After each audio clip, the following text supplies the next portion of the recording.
Hey guys, what's up? I'm Greg. I hope you guys are ready to unpack and get into some good conversations today. And I'm Jess, and this is our podcast, Baggage Claim. Thank you for joining us. What's up, Baggage Claim? Thank you guys so much for joining us again, for just taking the time to pull up to our table with us, wherever you're at, whatever you're doing. Grab your favorite drink. Settle in, because we're talking about one of those really, really fun things that we all deal with in a blended family. If you are in a blended family, this is the message podcast for you. Yes. You've all dealt with this. You've all struggled through this. Yeah, some of our podcasts that we've done have been kind of across the board marriage friendly. Yeah. This is really speaking of blended families. Now, if you are in marriage, you can grab something out of this, but this is this is coming from our real life situation of living in a blended family. But welcome to Baggage Claim. Thank you guys so much for listening. We are now have downloads, and some of you guys may be like, so what? Over 77 different cities across America. We've finally topped the 750 mark. And this is episode number 10. We are double digits old. Yeah, we just went into Two double hands. digits. Yeah, so we're like 2 hands old. we're excited. I thank you guys so much for downloading and listening. Thank you for sharing with friends, sharing with others. Please let us know. Jump in the comments. We do read all those things. If you're something you want to hear, something you want us to talk about, something you want us to address. Yes, and a shout out to Holly. I feel like Holly's probably one of our number one fans, and I appreciate your encouragement, and I appreciate your enthusiasm and for sharing and listening. It really helps encourage us to keep going, and it does our heart a lot of good to know that you are so excited about what we're doing. Thank you, Holly. Yeah, those do matter. Like those emails, those text messages, those messages that we get do matter, because sometimes it feels like we're just talking into a microphone and talking to each other, which we love because it's kind of therapeutic for us. Producer Michael. Yeah, we're talking to you. Producer Michael that is there with us. But it's just, thank you for your feedback. So appreciate it. But today, we just had Easter. And for those of you, so we're going to talk about the big S word. Scheduling. Yeah, it's just schedules. It is it can be the life and the death of a blended family. It can. It sounds so silly. You're like, how is that possible? Yeah. But if you're in a blended family, you know exactly what I'm talking about. You're like, oh yeah, 100%. Yeah. Even in your own family though, like if you're not in a blended family, if you don't schedule and you don't handle your schedule, you don't handle your calendar, it's going to be crazy anyway. So maybe you can glean some things out of this as we share out of some of the struggles and some of the things we've learned over the years of sharing kids, what we've done and what we've done. And we say this is our perspective of what happened. It is. It's not, let me start with this. Divorce sucks. I don't care what side you're on. I don't care if you were the side that was done wrong or you were the side that was just done. Yeah, it doesn't matter which side you're on. Divorce sucks. Yeah. It's hard on everybody. It's hard on both couples. It's hard on spouses. It's hard on the kids. And then that just continues. And I'll say on my perspective of even being a widow at a young age, you still want to balance both sides of the family. Like the family's not over. So trying to also incorporate everything that you've always done to try to keep normalcy for the littles involved. Like it's hard. Yeah, it is hard. And you have these grandiose ideas when you're like, oh, I love you. You love me. This is awesome. We're going to come back from our honeymoon and it's just going to be this magic, beautiful family. And then you get into a cussing match with. No, we didn't cuss. No, we didn't. But you get into this, intense negotiation about. Intense fellowships. Yeah. Who's spending time with who? When are they doing that? What does that look like? How does that happen? Yeah. Even, so there's just so much involved with that. Yes. And it's not fun. No. So I'm going to ask you though, before we get started, Jess is going to be TikTok to me, because I know you guys are listening wherever you're at, whatever you're doing. I want you to do, hopefully you're at a stop sign or whatnot, but I want you to physically do something with me right now. I'm on the wherever you're at. I want you to take your finger and point like you're pointing to the sky, and I want you to point it above your head. Like, so you're pointing your finger above your head. Jess, you're not doing it. Put your finger up. And then I want you to start moving your finger clockwise. So move your finger clockwise while it's over your head. You're looking up at it. Left to right for my challenged friends. Yeah. Okay. If you don't know which way the clock goes, we got a wholly different podcast for you. So if your finger is still above your head. Okay. Yes. I teach first grade, so we have to be very explicit with our instructions. Your finger's above your head. You're going clockwise. Start bringing it down to where it's in front of your eyes. Yes. Still coming down in front of you. Just keep going until it's below you and it's still going the same direction. Which way is it going now? It changed. Changed to what? Right to left. Which is toward yourself. Counterclockwise. Sorry, okay, she can't use the word counterclockwise. We're using it was clockwise when we're looking at it above. I don't know why that's complicated for you. As I said, I teach first grade. And so when it's down here, it's counterclockwise. So nothing changed other than the way that we're looking at that. Other than your perspective. Okay, so when we say perspective, you're all like, yeah. I want you to think of it as in a different way, though. Not just perspective. It's the way you're seeing things. Mm-hmm. So I may be looking at my finger spinning this way over my head, and for our friends listening, if you're not watching on YouTube, recording. Someone who's spinning, if you're looking, you may be looking as the finger is spinning over your head going, dude, that's counterclockwise. Your ex or your other person in your life who has custody, who you're negotiating with for scheduling, may be looking at their finger down below them and it's going counterclockwise. You're seeing the same thing, but you're arguing about not seeing the same thing. So I'm going to challenge you as you listen to this episode. I want you to think about your perspective, but more so, I want you to think about the perspective of the other person that you're talking to. And you'll hear us say this a lot if you listen to us from start to finish, and even today. The big picture is it's not about you. No, and that's the hard part. That is the hard part. Yeah, because when you're talking about scheduling with who gets who when, how does that work out? If you're looking to win that battle every time, you've already lost. Yeah. You're not going to win that every time. No. And it's not about winning or losing. No. That's kind of the loss. And in our experience, one thing that your ex-wife did that was very helpful is that she would make a calendar, and it would typically start around spring break. And we had two calendars. One would come in October, and we would start negotiations in October. True.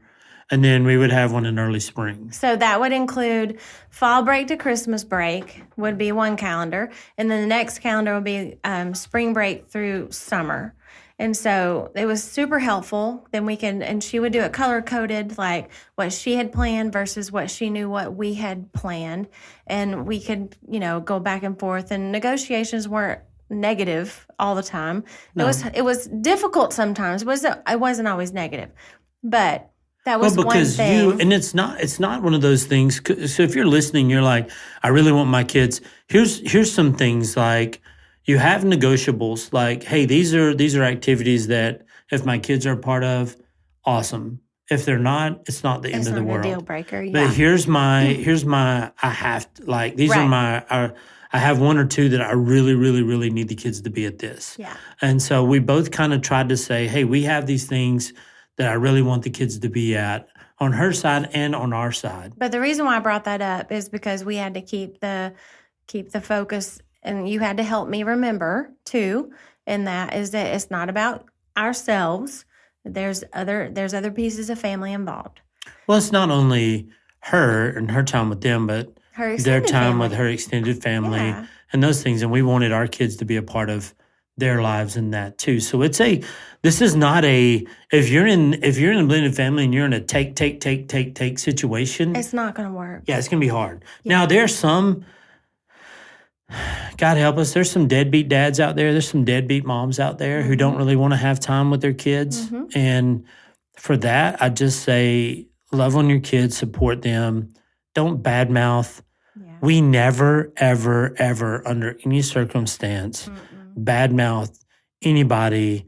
My ex, her husband. No, we were that was never on the table for us. I was like, I'm never going to say anything harsh or ill-willed about them because that's their mama. Yeah, I was like, and I'm not going to do that. I want to support them and what they're doing and what they're at. So that's not on scheduling. But anyway, that's a part. It's a part of that whole idea because what happens is we get so passionately involved with the idea of what my I kids want. have to be here. They want to be. If they don't, their life will never be the same. If they're not a part of this, going to the zoo with the class that I set up to do that, and it's like, wait a minute, okay, is it really? Yeah. Like, and we can, and some things you can do together. It's okay to do things together, but then sometimes there's things to just be like, okay, because that's ultimately, yours. you know, no matter how hard you work at it, and no matter how selfless you try to be or understanding, kids are gonna miss stuff that you don't want them to miss.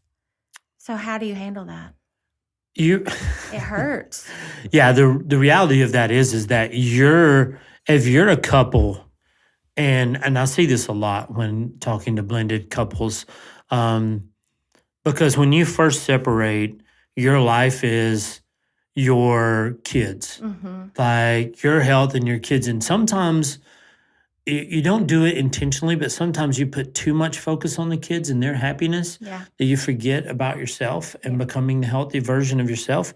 Well, that doesn't change when you meet some guy. There's that honeymoon stage, but then all of a sudden it's like, it's all about the kids. It's the kids, the kids, the kids. And it's like, we always said this and we always reminded ourselves of this. And with ours is like, I love you guys, but you guys are going to leave us one day. Like one day you're literally going to leave the house and go do your own thing. It really does happen. We're living in that. Yeah, and it happened. Except for one baby in the nest. Yeah, we're, love her.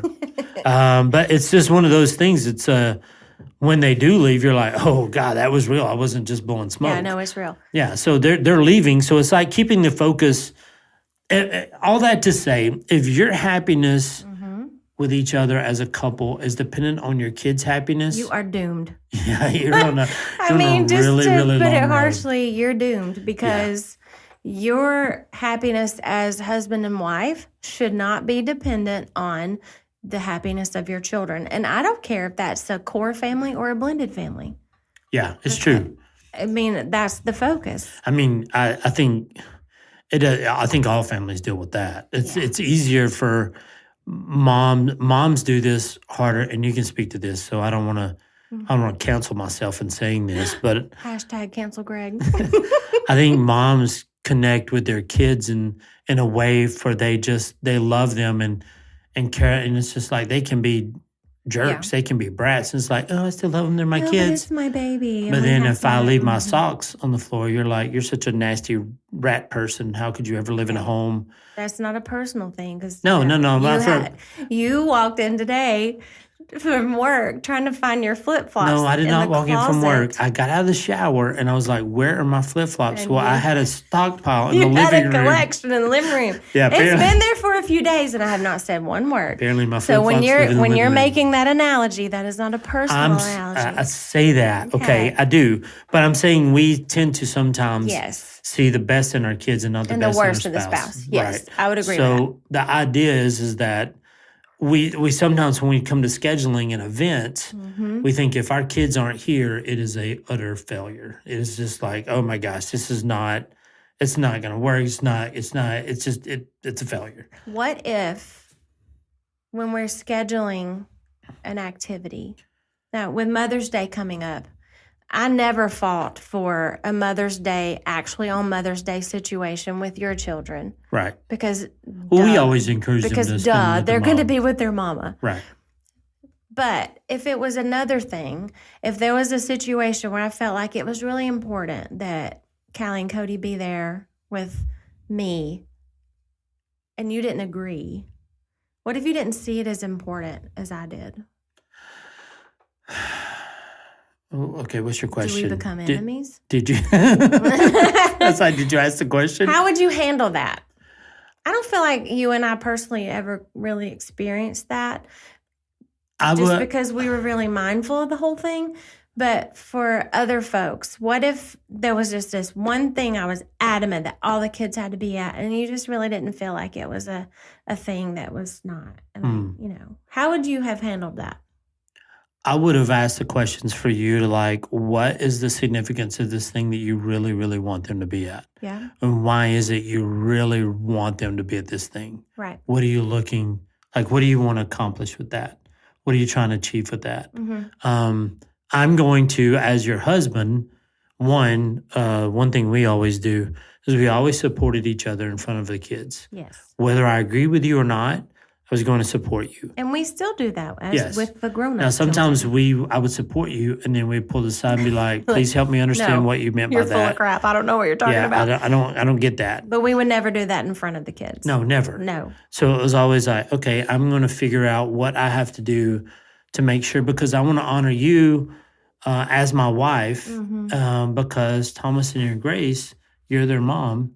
Callie and Cody, you're their extra mom. I'm the extra, bonus mom. Yeah, the bonus mom. So it's not like they have a mom.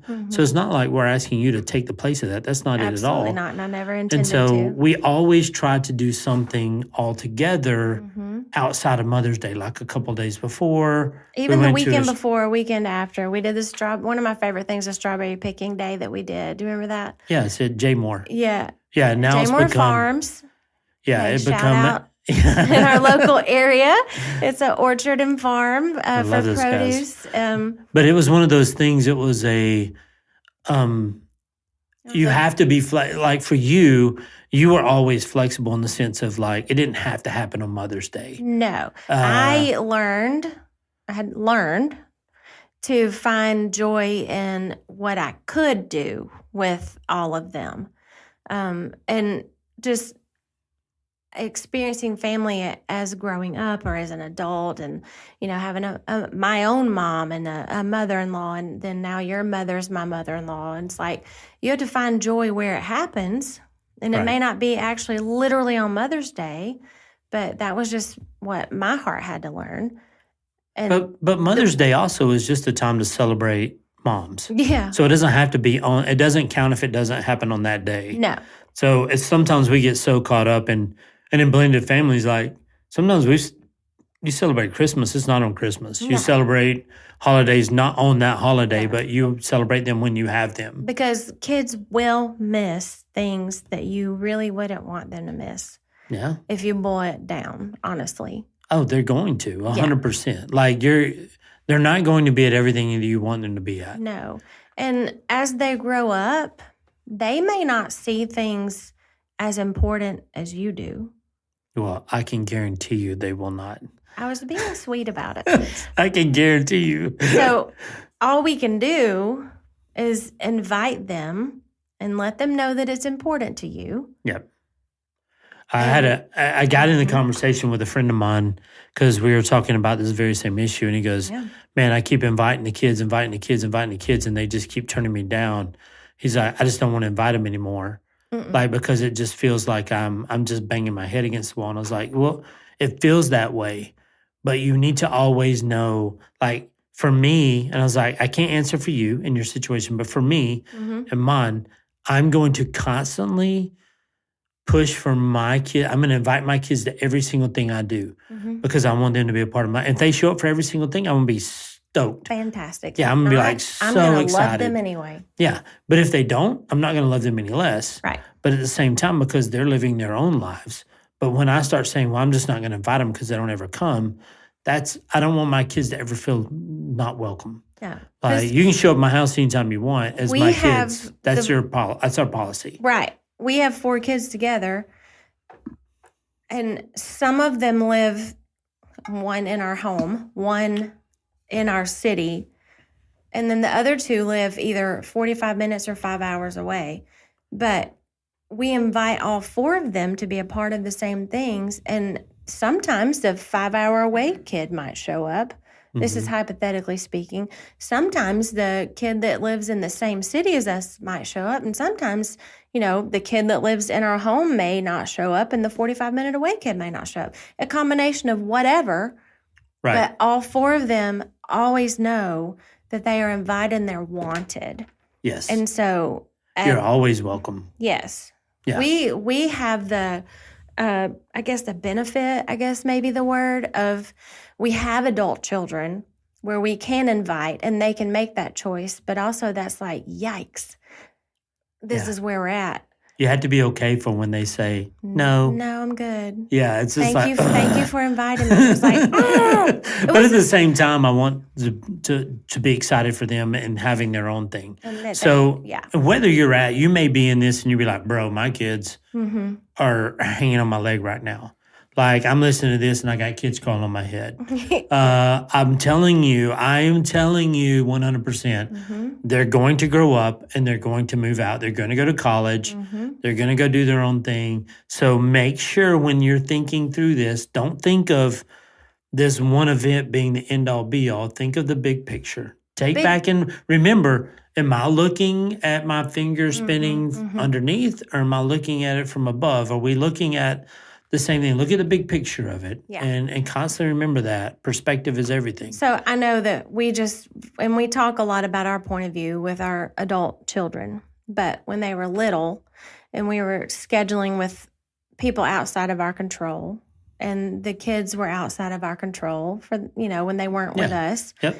But the main thing that we always kept in mind, and we had to remind each other sometimes when the kids weren't looking, but the kids are always watching and listening to how you behave when the scheduling or the conflicts or the disagreements happen. Yeah. So say you're in negotiations of who's going to do where, and sometimes you get frustrated, or sometimes we didn't always succeed in this. But it wasn't, again, but it wasn't we tried really hard to do, but we didn't always succeed. No, it wasn't terrible. No. Like, X was very good about working through things. Yeah, she was. And so we always had the opportunity to... I love that when we would make a change, that she would go in and she would fix the calendar and she would email us a new one so we could immediately print it and put it back on the fridge so we could figure it out. Yes. It was amazing that she would actually print the schedule out. Like, we would work through the calendar, have it. Colored. And so it would be up for all of us to see, because that's a huge thing for... It's that whole communication. It's not just about you saying something. It's about what the other person is hearing. Yeah. Communication is not so we wanted to make sure that all that was clear. Yeah. Who's going where, when, what timers are we dropping off? Because sometimes with the way our family, she has a big family, I have a big family, we have a big family. And then we had to mix in my little family in that too. It was just like, whoa. Yeah, so there's lots of like times where like, hey, these times we can stick these times, which was, it was good. So and all of that, what we're talking about though is like, if I'm frustrated or I'm mad or I'm upset, those kids are watching what I say. They're watching how I react. They're watching everything that has to do with them. So be very, very, very mindful of how you respond, how you react. And then again, you have to be the good example. Right. If I'm frustrated, I'm mad, I'm not saying that in front of the kids. You get to feel that way. Obviously. Right. You have every right to feel those ways. I will guarantee you she felt the same way about us. Totally. Like, and that's not being ugly. No, that's just part of it. It's just the whole big picture. Yeah. That's trying to figure out the whole scheduling thing. And so it's tough because you got Mother's Day, you got Father's Day, then you got vacations. And then when the kids are going on vacation, she goes on vacation or he goes on vacation, then we go on vacation. And so it's like trying to figure all those vacations out. And the kids are playing sports during the summer. Yeah. So we got a summer camps, not only all of those, but then we'd have summer camps on top of that. The kids would go off to church camps. And so it's just like, it's a nightmare. Yeah. So I want to say it right now. Just if you're there and you're in this, take a deep breath. Just go, okay, let's keep our eyes on the big picture. It's not about you. Yeah, and just be like, what's best for the kids? Because what's best for us as a family. However old they are. Because when you and I got together, Callie and Cody were relatively young. Yep. And those poor little kids, they're the ones that are going back and forth and feeling pulled this and that. And, your children, friends that are listening, if you're sharing your children with their mother or father, they are the ones that are going to and fro. Yeah. And it goes back to kind of like what I was saying earlier, that kids are going to miss some things that you really wish that they wouldn't. Right. And whether it be for scheduling conflict or it's by choice, at some point it's going to happen. Yeah. And it's not the kid's fault. No, it's really not. No. And there has to be a point where you're like, you just got to be okay with it. You have to. Like the very first time, because I don't even know, what's the date? When does Father's Day fall? What it's day? in June, like mid-June. Okay, so Father's Day falls in the absolute usually. Worst time. Ever who planned Father's Day, give me a buzz. Like, I want to talk to you. It probably was a dad because it's a crappy time. They were just trying to make up for Mother's Day. It was like, oh, yeah. Oh, if you get a day, then I get a day too. So, because like Mother's Day, there's absolutely nothing going on other than let's set the world on fire for moms. And we're about to get out of school, but we're still in a relatively normal schedule. Yeah. We just get to celebrate, woo, for that weekend. Father's Day is like, man, we're out of school. Oh, wait, no, we're not home. Yeah, we're not even in town. We're not even in the state of Georgia. So, bye. I think the first time my kids weren't around for Father's Day, it was one of those kind of like... It was difficult. Crap. Like, this isn't fun. But...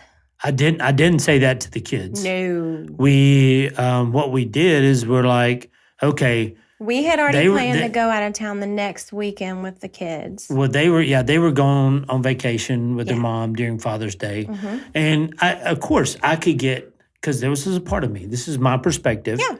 It's just where I was. I was like, how dare you plan a vacation on Father's Day? You intentionally take them from me on Father's Day. Meanwhile, on the other end of it, your ex and all of her siblings, and there's a bunch of them, had rented this home for all of them to stay in, and their mother and father were still with us, and it was a huge deal that they could all go together. Yeah. So on the reverse side, it was this huge, wonderful time where they got to go to be together with their father, granddad, still with them. Right. So it was like, okay, we got to look at the big picture. Not to say that you and I silently didn't be like, okay, I want to pitch a little bit of a fit. Well, right. Yeah, because that's normal. Yeah. And for you to say, you'd be like, well, you should just demand. I can demand those things, but who does that help? And what does that do? Fair on the other side, because I don't want to take them from that trip and that opportunity too. So it's like, because we can celebrate Father's Day someday outside of following Father's weekend Day. when we went to the beach together. So it was just like you said, like when we're talking about Mother's Day, it doesn't have to be on that day. Right.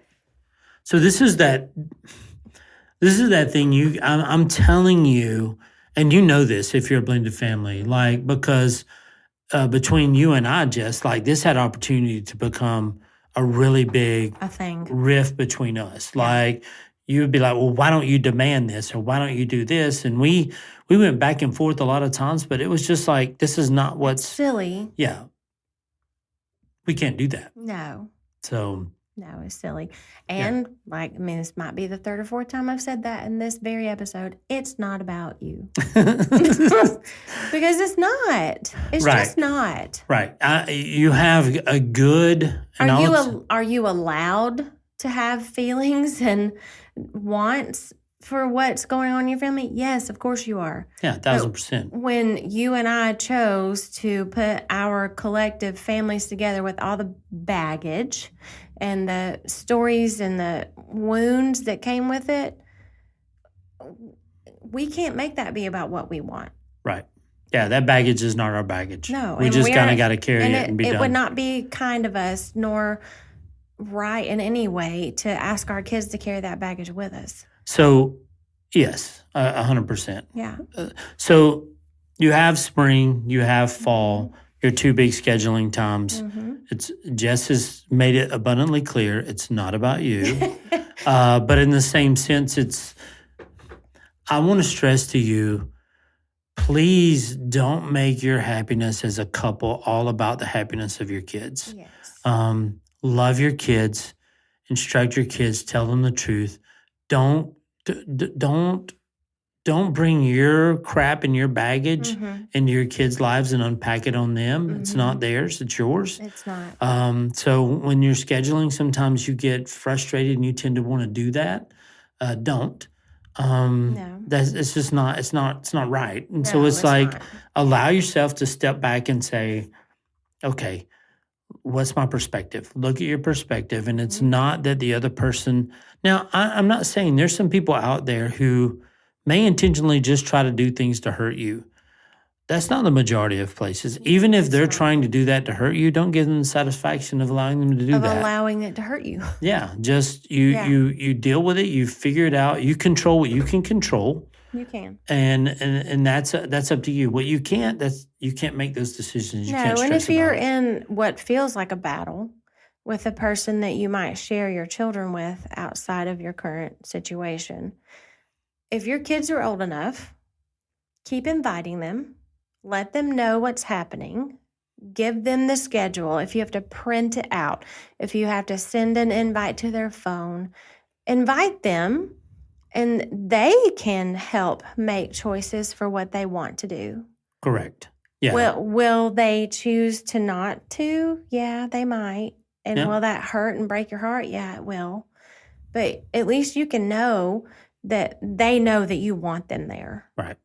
Yep. 1,000%. I feel like that's the bottom line, is that the kids, no matter whose actual children they are, they need to know that you want them there. And then at some point it is their choice. So. Yeah, that's true.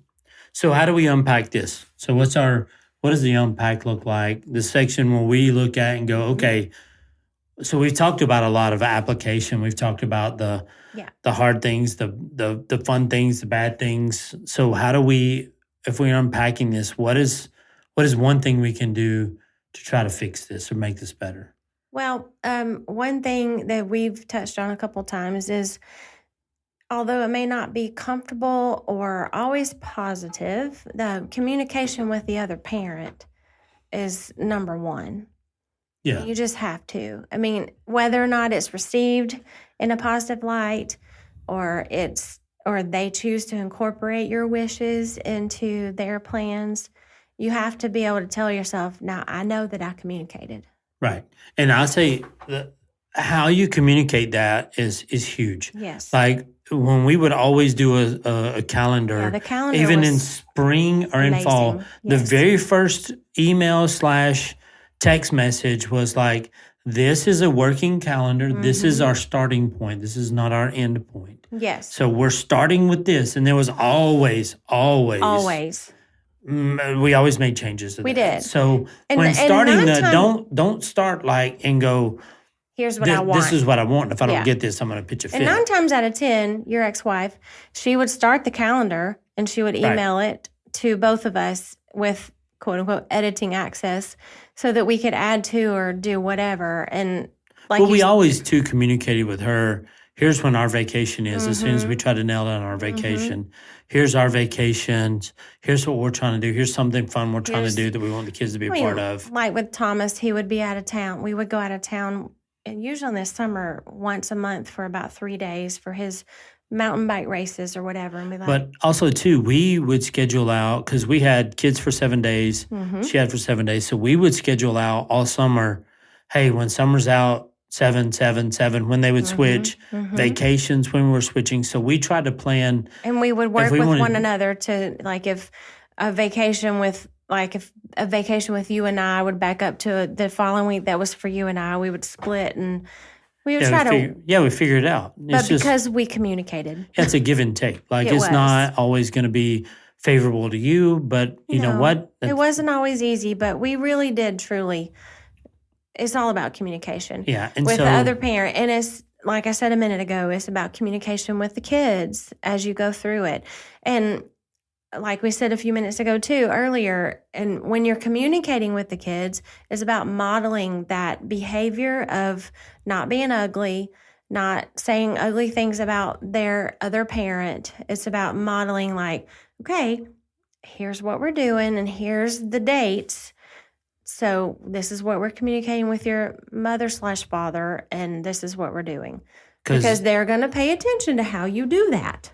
So this is for, and this is a side note. This just literally just came to me because we dealt with this for a while. And this was hard for me. This was really hard for me in the beginning because I had the kids for 7. So, like, best case scenario, I have the kids for 15 days a month. That's it, period. A lot of those were school days where we're just doing school, we're just doing things. But say it's a Friday, we're switching on a Friday. My kids are having a friend's having a sleepover and they want to go sleep over on a Friday. Yeah. We had something planned as a family that we wanted to do fun on a Friday. So do I tell my kids, no, you can't go do that sleep in. I want you to go do this. That was one of those things where it was like, I got to let go and do what's best for the kid and be like, go have fun with your friends.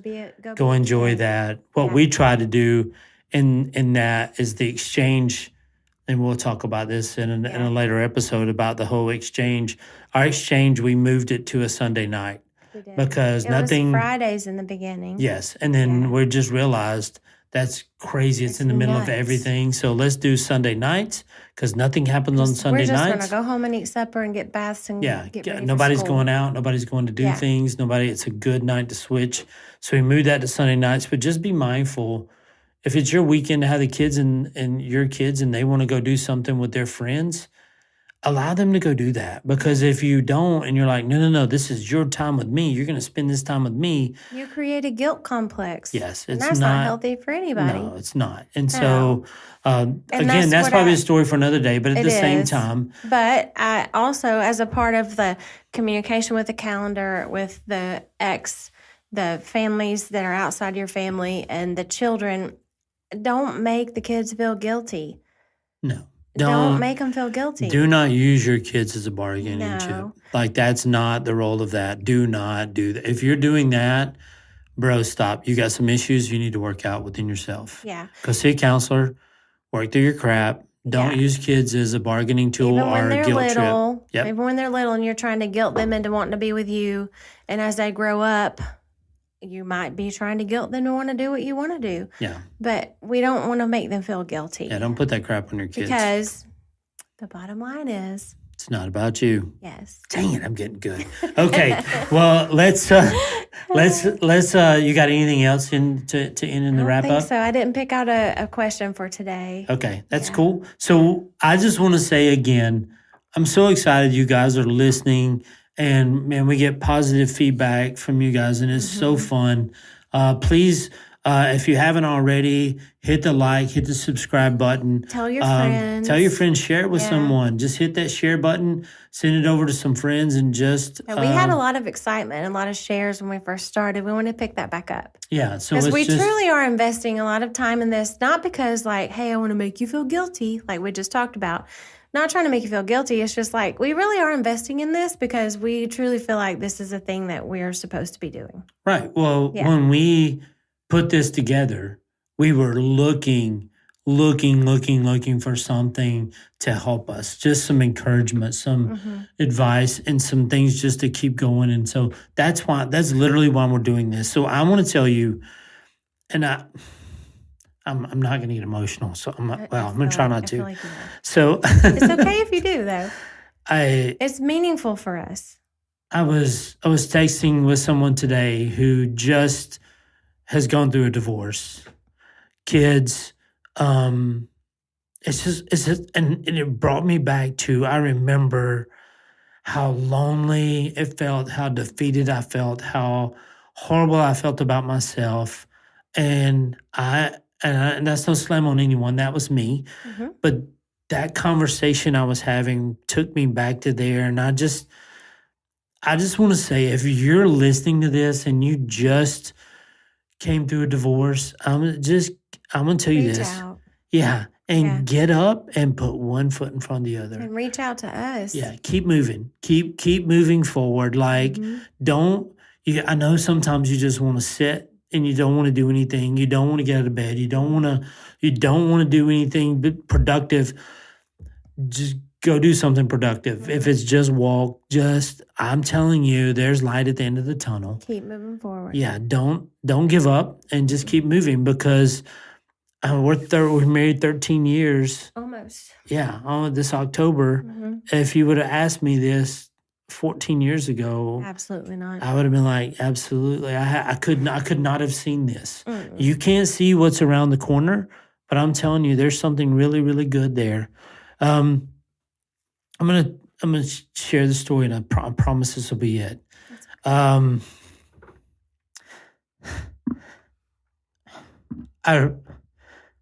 remember it was always like, it felt like every time you got a good, like you made a step forward, there was 2 steps back. Yeah. And I heard this story, and it so reminded me. I got emotional when I heard the story.